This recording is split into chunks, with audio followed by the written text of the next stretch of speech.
Coming up in our newscast tonight. President Moon Jae-in arrives in Italy. The South Korean leader will sit down with his Italian counterpart as well as the country's prime minister, attend a mass for peace on the Korean peninsula at St. Peter's Basilica, then meet with Pope Francis. The specifics for the second summit between the leaders of North Korea and the U.S. are yet to be confirmed. However, some key details are expected to be unveiled when Pyongyang's Vice Foreign Minister meets Washington's special representative for North Korea. South Korea's ICT exports record more than $20 billion for the second consecutive month in September. The trend is driven mainly by semiconductor exports. NEWSCENTER begins now.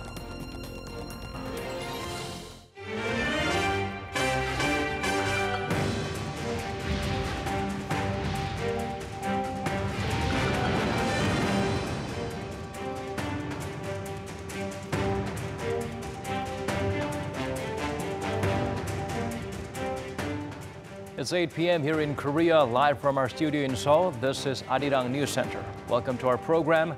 I'm Daniel Cha. President Moon Jae-in is on the second leg of his Europe tour. Over in Italy, he will sit down for talks with the country's president and prime minister. But the most hotly anticipated event is his meeting with Pope Francis. Shin Se-min starts us off from Rome.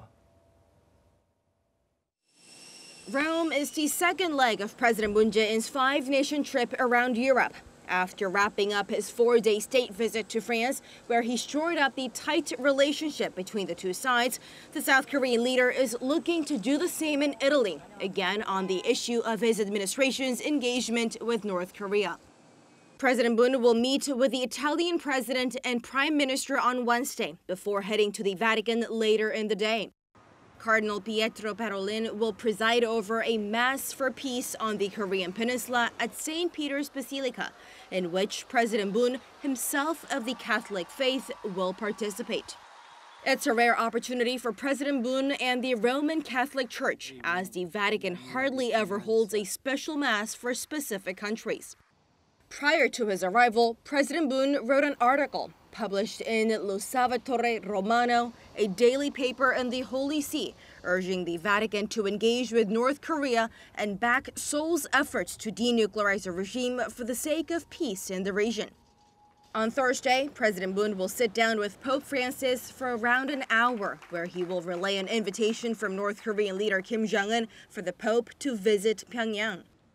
The South Korean leader will then leave for Brussels for the Asia-Europe Summit, or ASEM, in the evening.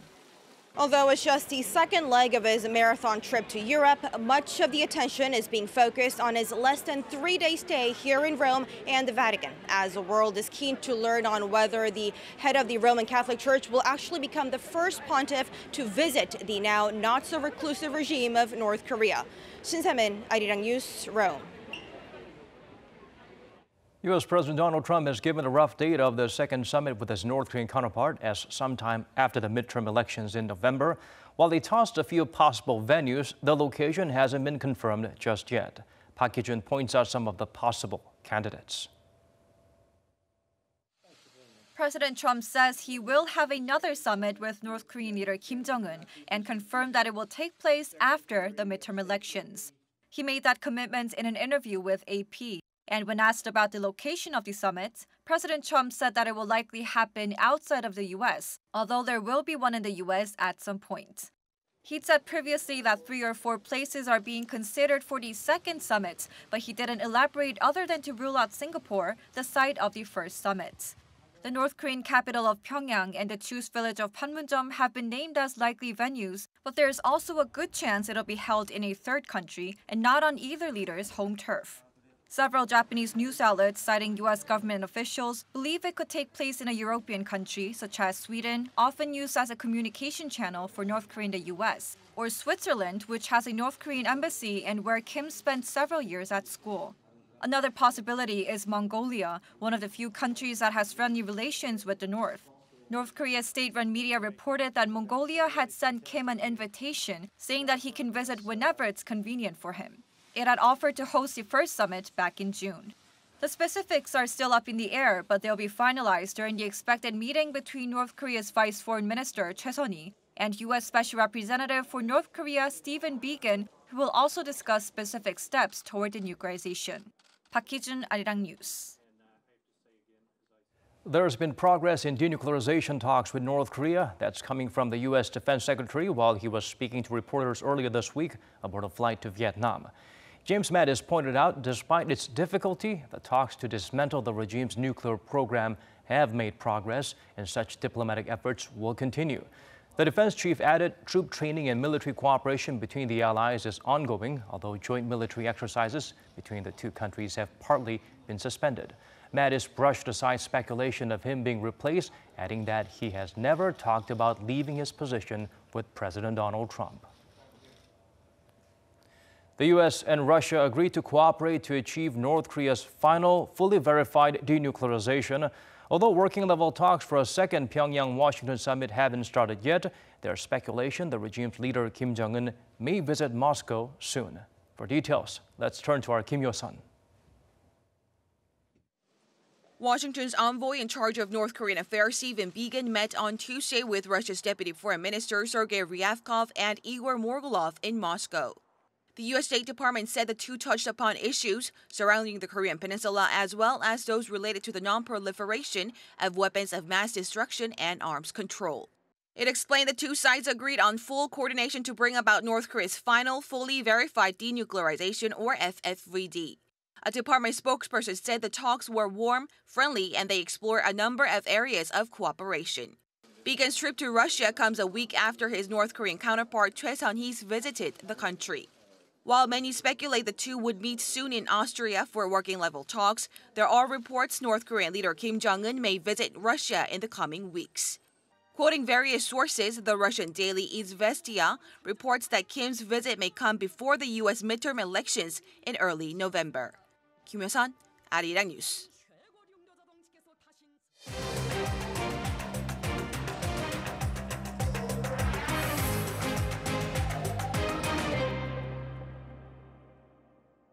President Moon Jae-in's chief of staff was at the demilitarized zone today to check on progress of landmine removal efforts.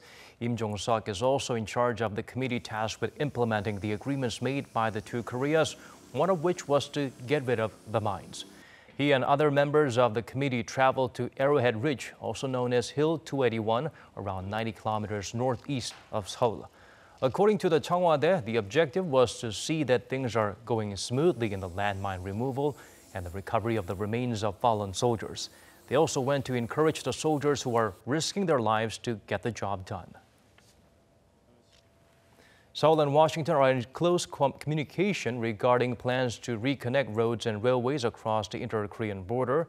The nation's presidential spokesperson made the remarks today following local media reports that the allies are out of sync on the matter after the U.S. State Department said that the improvement of relations between the two Koreas cannot advance separately from denuclearization. The spokesperson said it's something the State Department has said many times and that President Moon Jae-in has also made similar remarks. He added both sides are maintaining the highest level of cooperation. The two Koreas have agreed to hold a groundbreaking ceremony to link up their railways and roads in late November or early December. The nation's lawmakers finally approved 3 candidates to serve as justices on the Constitutional Court, a breakthrough that clears up a month-long deadlock and filling crucial vacancies on the court. Kim Mo-kyun gets us up to speed with the developments. In Wednesday's plenary session, the National Assembly confirmed President Moon's 3 Constitutional Court justice candidates, Kim Ki-young, Lee Jong-seok, and Lee Young-jin, a few hours after voting to adopt the reports on the respective hearings. The 3 judges-to-be were recommended by the ruling Democratic Party of Korea, the main opposition Liberty Korea Party, and the minor opposition Bareunmirae Party, respectively. The candidates' confirmation hearings were held last month, but Parliament failed to adopt reports on those hearings amid arguments over the nominees' ethical qualifications. Because of the vacancies, the Constitutional Court has been out of action for nearly a month. Under the Constitution of Korea, the President, the National Assembly, and the Supreme Court Chief Justice each appoint 3 judges to the Constitutional Court's 9-member bench. But after 5 judges finished their terms last month and only 2 of the vacancies were filled, those from the Supreme Court, the Constitutional Court has been short of the 7 judges needed to hold hearings. With the latest results, the Constitutional Court is now able to fill the 9-member bench, ending more than a month-long deadlock in the judiciary body. The judges will begin their 6-year term after President Moon Jae-in officially appoints them to their posts. Kim Mo-kyun, Arirang News. South Korea's ICT exports hit a monthly record in September. The welcome trend is driven mainly by robust shipments of semiconductors. Kim Ji-yeon helped us look beyond the numbers. A report released on Wednesday by the Ministry of Trade, Industry and Energy shows Korea's ICT exports rose by more than 5% on-year in September to nearly $20.3 billion, the second straight month it has surpassed the $20 billion mark.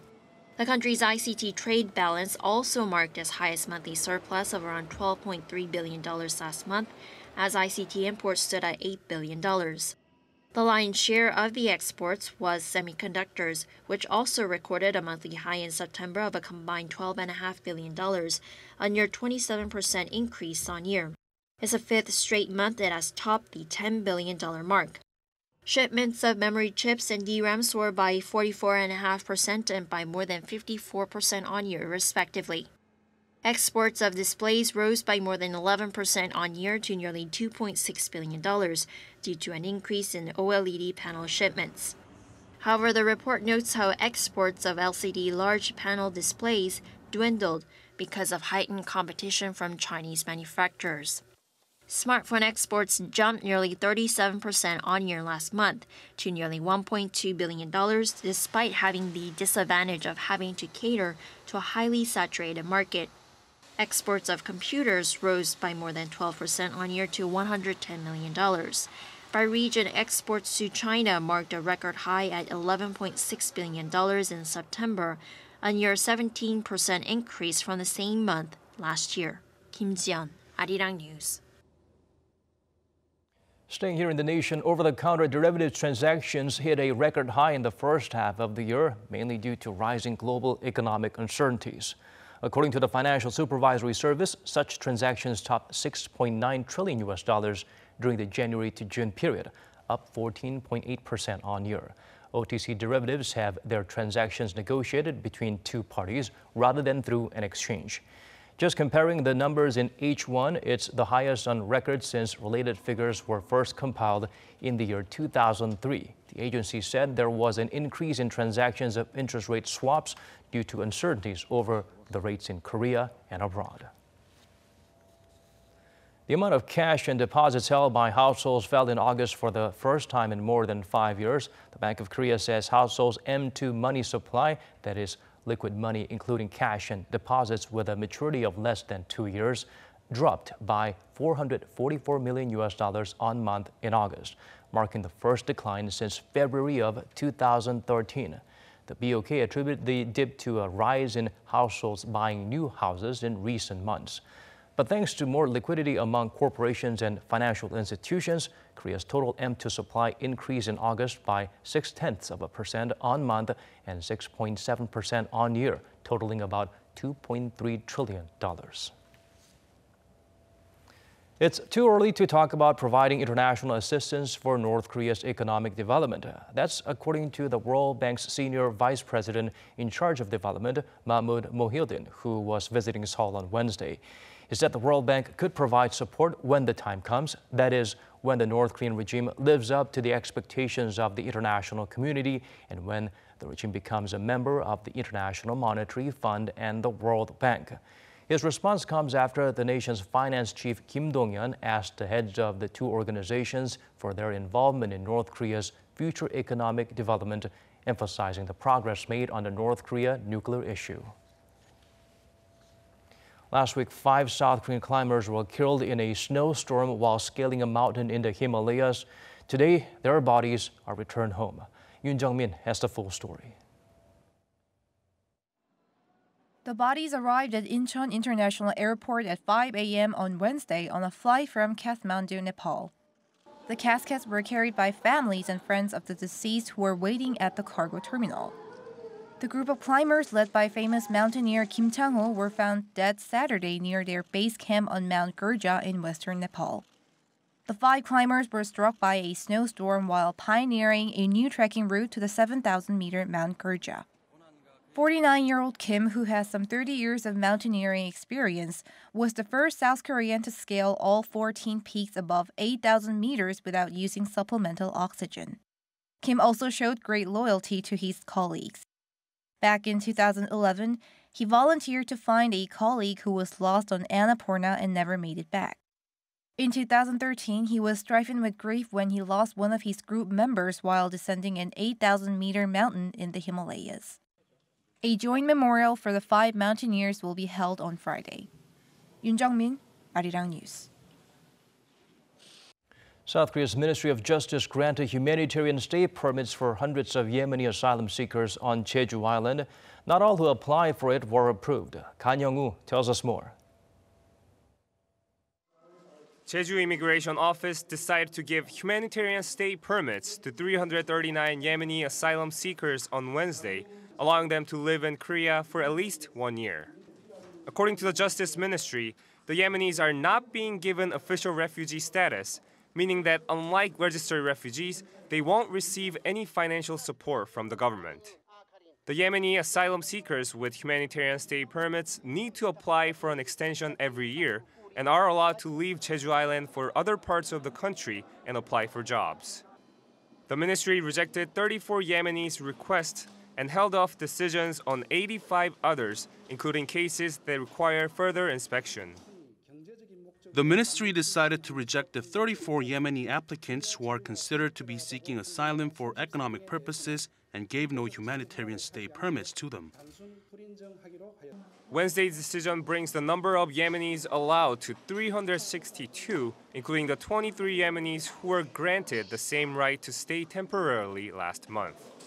Although the asylum seekers failed to meet any of the 5 criteria necessary to class as official refugees, which are race, religion, nationality, social status, and political ideology, the ministry explained that it gave them temporary stay permits because of the current civil war in Yemen and the possibility of their imprisonment in other countries. The arrival of the Yemeni refugees on Jeju Island earlier this year has caused heated public debate.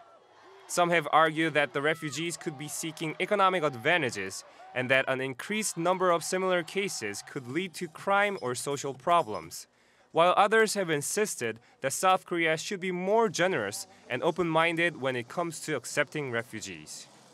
Kan Young-woo, Arirang News. A new report shows South Korea became more economically competitive on the global stage this year. It's a rare glint of light amid gloomy employment and income figures released in recent months. Lee Seung-jae explains further.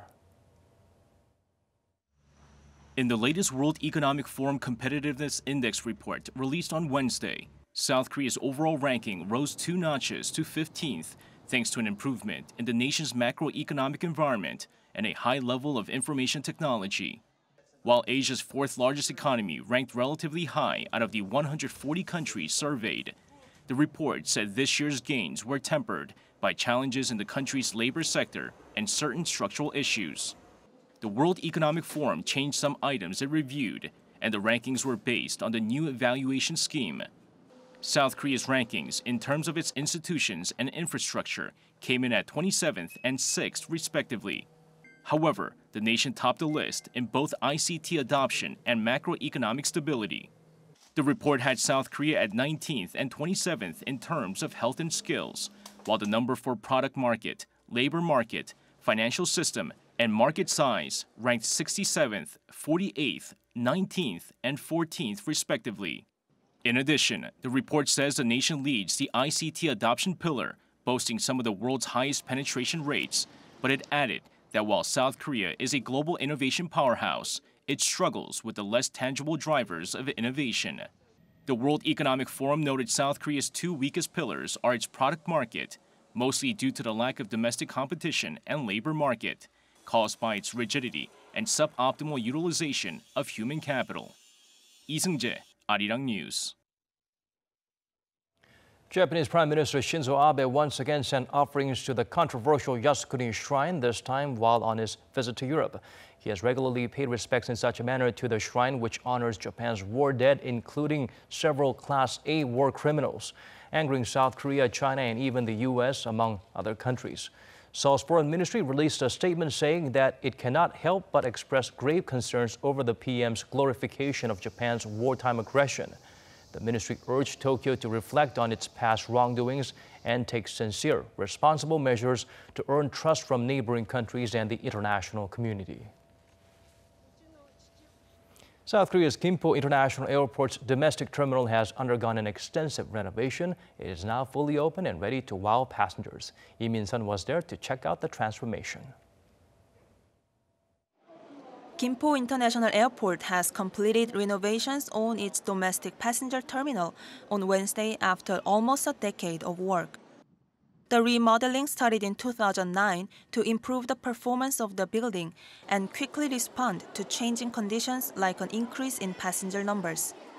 The terminal stayed open while over $200 million of renovations were carried out.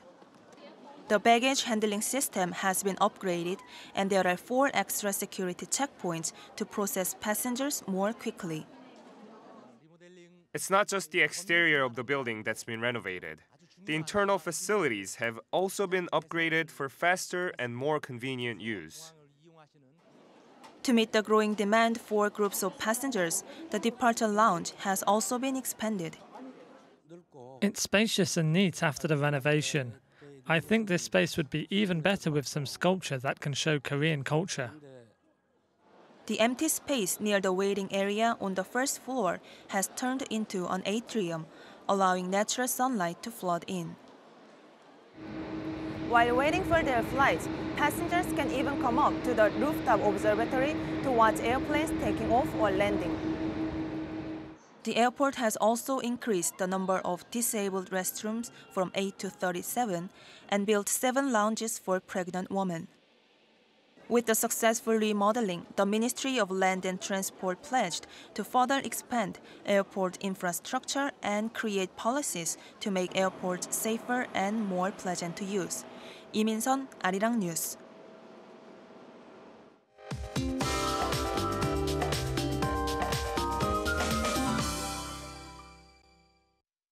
Time to turn to Michelle Bach at the Weather Center for the updates you need. Michelle, the weather in Seoul was pleasant, but I heard it was raining over in Gangwon-do province.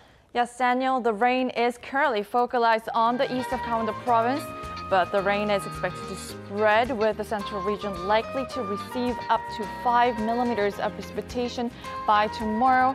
And the rain will drench the east coast with up to 80 millimeters, while the mountainous regions may even see some snow as the temperature falls dramatically overnight.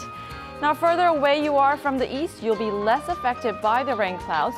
So most of the inland regions will generally have a cloudy day tomorrow, as so will the neighboring countries. The morning lows across the whole country will mostly be between 6 and 8 degrees Celsius, except for in Busan and Jeju, where it's going to be in the warmer side at 12 and 14 degrees respectively. The daytime highs will reach between 16 and 19 degrees, but it will feel much colder due to the wind. The days through the weekend looks very sunny, but temperatures are expected to be about 2 to 4 degrees lower than the seasonal average. I'll leave you with the weather conditions around the world.